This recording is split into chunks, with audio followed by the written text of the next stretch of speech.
Hello friends, welcome to my channel momo study. তো friends, আজকের ভিডিওতে আমরা পশ্চিমবঙ্গ মধ্যশিক্ষা পর্ষদের ক্লাস 8-এর দ্য সি কবিতার যতগুলো কোশ্চেন্স রয়েছে সেগুলো আমরা সমাধান করব।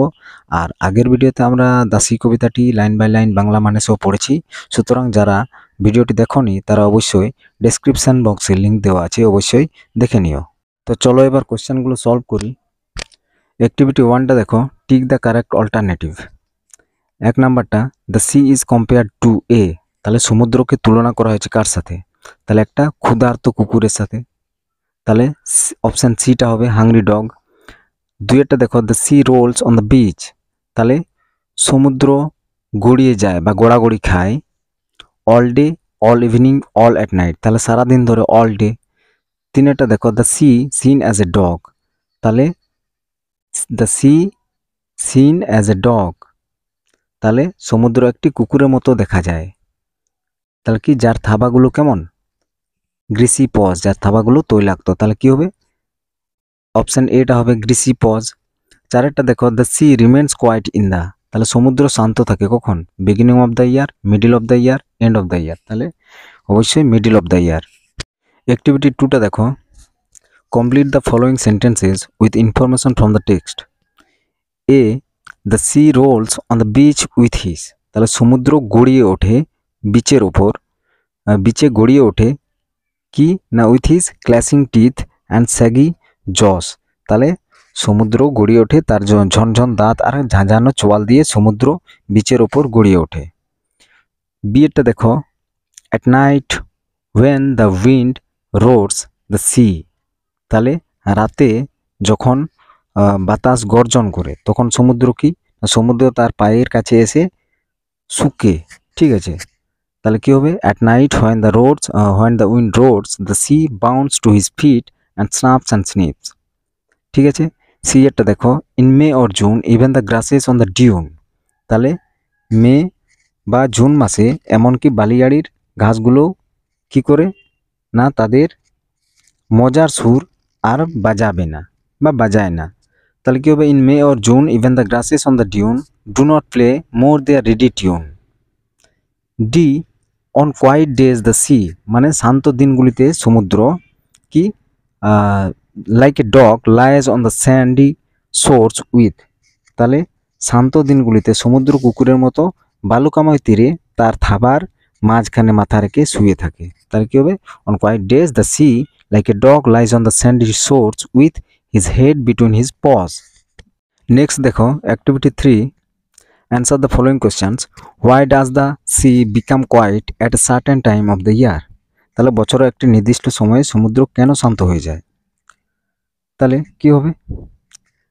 During the month of May or June, তাহলে মে বা জুন মাসে কি থাকে? The weather remains pleasant and the sea is not disturbed by violent storm, so the sea becomes quiet at a certain time of the year.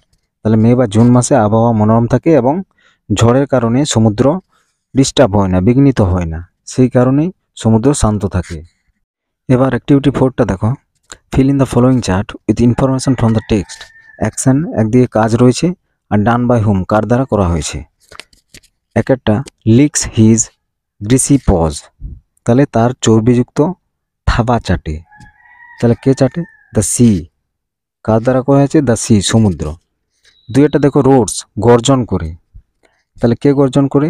The night wind, রাতের বাতাস। তিনেরটা দেখো, rocks in the stormy cloud, ঝড়ো মেঘে আন্দোলিত হয়, কি হয় আন্দোলিত হয়? না, দ্য মুন, চাঁদ। স্টপ দেয়ার টিউন, তাদের সুর বন্ধ করে দেয়, তাহলে কি না কার দ্বারা? The grasses on the dune, তাহলে বালিয়াড়ির ঘাসগুলোর দ্বারা। এবার অ্যাক্টিভিটি 5টা দেখো, answer the following questions. What does the sea look like, তাহলে সমুদ্রকে কেমন দেখায়? তাহলে the sea looks like a giant hungry dog, তাহলে সমুদ্রকে একটা ক্ষুধার্ত কুকুরের মতো দেখায়।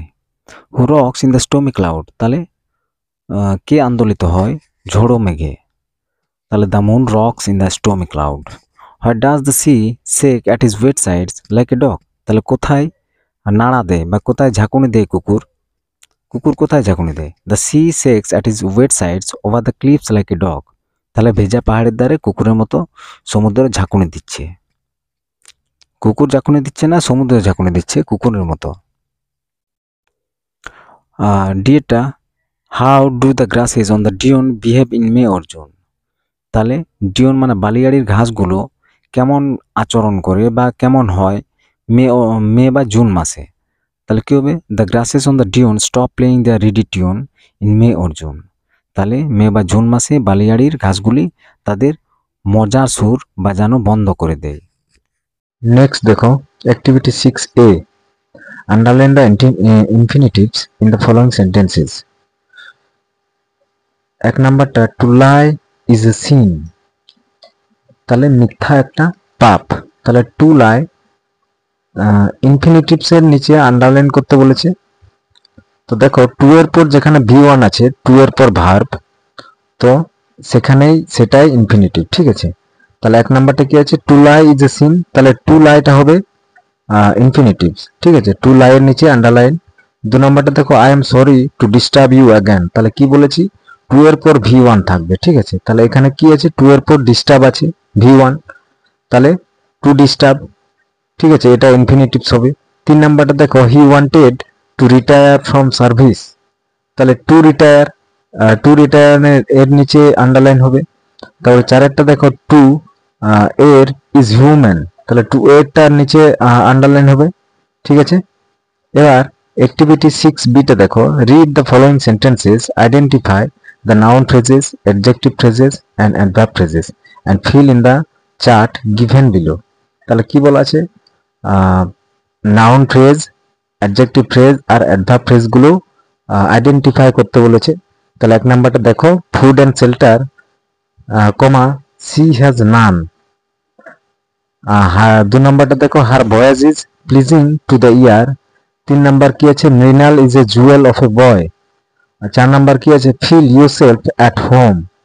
তাহলে দেখো একদিকে আছে নাউন ফ্রেজ, অ্যাডজেক্টিভ ফ্রেজ আর অ্যাডভার্ব ফ্রেজ। তাহলে কোনগুলো নাউন ফ্রেজ, কোনগুলো অ্যাডজেক্টিভ ফ্রেজ আর কোনগুলো অ্যাডভার্ব ফ্রেজ, ঠিক আছে। তো তোমাদেরকে আইডেন্টিফাই করতে হবে। তাহলে নাউন ফ্রেজে কি হবে? না এক নাম্বারটা কি হবে? না ফুড অ্যান্ড শেল্টারটা নাউন ফ্রেজ হবে। তারপর কি আছে? না হার voice is pleasing to the year. তাহলে প্লিজিং টু দ্য ইয়ার হবে অ্যাডজেক্টিভ ফ্রেজ। তারপর কি আছে? Mrinal is a jewel of a boy. আর তাহলে এটা Mrinal a jewel of a বয়টা কি হবে? না নাউন ফ্রেজ হবে। আর feel yourself at home, সেটা হবে, অ্যাট হোমটা কি হবে? না অ্যাডভার্ব ফ্রেজ, ঠিক আছে। আর তোমরা যদি গ্রামারের ক্লাস চাও তাহলে অতি অবশ্যই কমেন্ট বক্সে লিখে জানাবে, ঠিক আছে। আমি তাহলে গ্রামারের ক্লাস প্রোভাইড করে দেবো। এবার অ্যাক্টিভিটি 6C-টা দেখো, read the following sentences, identify the main or principal clause and the dependent clause and fill in the chart given below। তাহলে principal clause and dependent clause আর কি? না মেন ক্লজটা, ঠিক আছে। মেন ক্লজ আর principal clause and the dependent clause। তাহলে main clause আর ডিপেন্ডেন্ট প্রিন্সিপাল ক্লজ সেটা একই, আর ডিপেন্ডেন্ট ক্লজটা আলাদা। তাহলে দেখো কি দেওয়া আছে? না I know a man who is a doctor. তাহলে এখানে আইডেন্টিফাই করতে বলেছে কোনটা মেন ক্লজ আর কোনটা ডিপেন্ডেন্ট ক্লজ, ঠিক আছে। তাহলে আই নো এ ম্যান, আমি একটি মানুষকে জানি।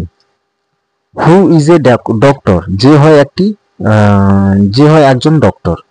তাহলে আমি একজন মানুষকে জানি। এখানে দেখো ডিপেন্ডেন্ট ক্লজ মানে কি? মানে নির্ভরশীল, কারো মানে কোনো বাক্যের উপর নির্ভরশীল, ঠিক আছে, সেটা ডিপেন্ডেন্ট ক্লজ।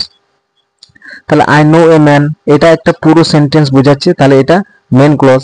আর হু ইজ এ ডক্টর, কে যিনি হন একজন ডক্টর, তাহলে এটা ডিপেন্ডেন্ট ক্লজ হবে, ঠিক আছে। Tell me who open the door, তাহলে টেল মিটা কি হবে? না মেন ক্লজ। আর কে দরজাটি খুলেছে বা খুললো, হু ওপেন দ্য ডোর, সেটা কি হবে? Dependent clause. তিনটা দেখো, she is the girl who always take care of her friends. তাহলে সি ইজ দ্য গার্ল, সেটা কি হবে? Main clause.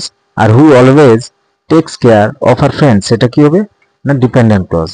না চারেরটা দেখো, we shall stay at home if it rains. তাহলে we shall stay at home, সেটা কি হবে? না মেন ক্লজ। আর ইফ ইট রেন্স এটা হবে dependent clause.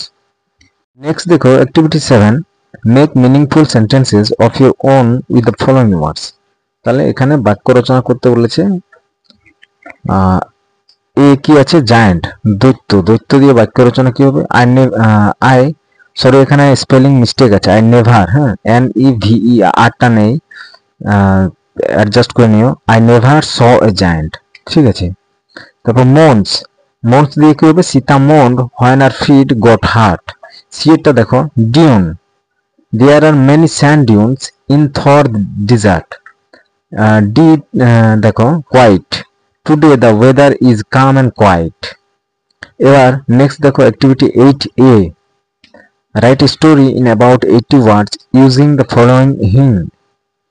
A king proud of his পাওয়ার, এখানে পয়েন্ট দেওয়া আছে, ঠিক আছে। তো তোমরা দেখে দেখে করে নিও, আমি আর পড়ছি না, ঠিক আছে। যারা যারা এখনো আমার চ্যানেলটিকে সাবস্ক্রাইব করোনি তারা অবশ্যই সাবস্ক্রাইব করে নাও, যাতে এরকম ভিডিও পাওয়ার জন্য। আর ঠিক আছে, তো আজকে এ পর্যন্ত। ধন্যবাদ সবাইকে। Thank you for watching.